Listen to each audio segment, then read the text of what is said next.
I am here looking towards Jerusalem, praying, and your house of prayer for all nations towards the direction of your temple, the house of prayer for all nations.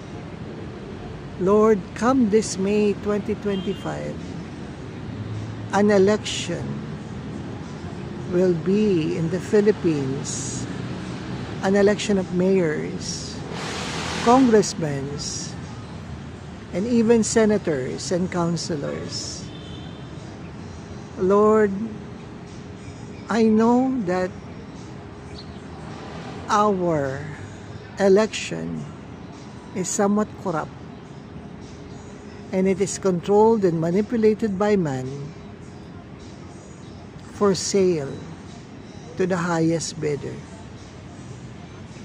And it is manipulated by computer programs, even hacking during transmissions of elections results. Abba Father, you see all of them. So I pray in this year's election na hindi maganap ang mga bagay na ito. May you send your holy angels and have mercy upon your servant, and hear me right now as I call upon your name. As I stand here in the Baluartilo de San Juan, and at my back is the Comelec or Palacio de Gobernador, and also the old Comelec building that shows the old office of the Comelec. As I have blown the shofar, I pray, may you open the gates of heaven and see all the deeds of the Comelec employees, even their administrators and managers and officers. Lord, I pray, expose all the dirty works, all of the things na ikinasasama ng institusyong ito. For many years, naglolokohan lang kami. At nakita niyo po lahat yun. So I pray, as I blow the shofar, may you release your perfect will on the coming election.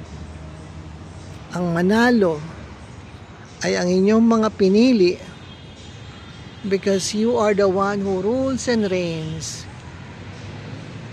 You give kings or elect kings and remove the ones that have already served our nations. Kayo pong nakakaalam ng lahat na kanilang ginawa at kanilang pagsisilbi.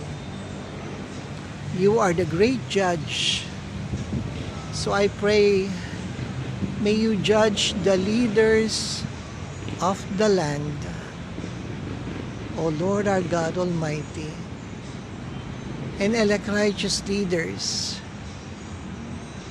na magsisilbi sa huling panahon.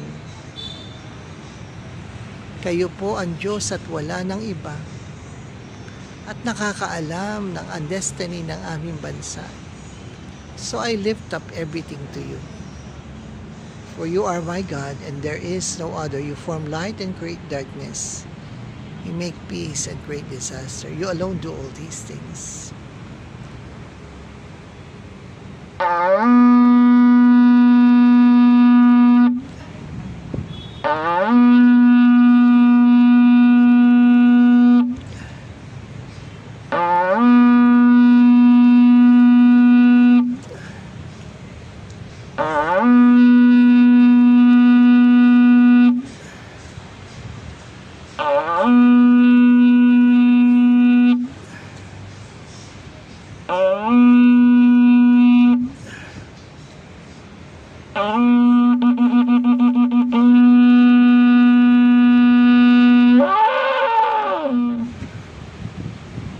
Let your name be glorified.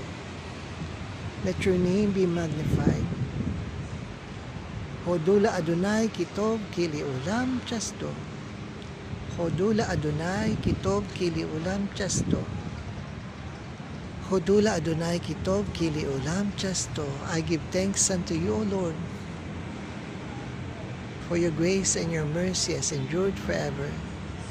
At nagpapasalamat ako sa mga taong nag-respond at nagbigay tulong para makarating ako dito at sa mga lugar na dapat ko ipag-pray. May you bless them, Abba Father, in the name of our Lord Yeshua HaMashiach, the name that is above all names to our name.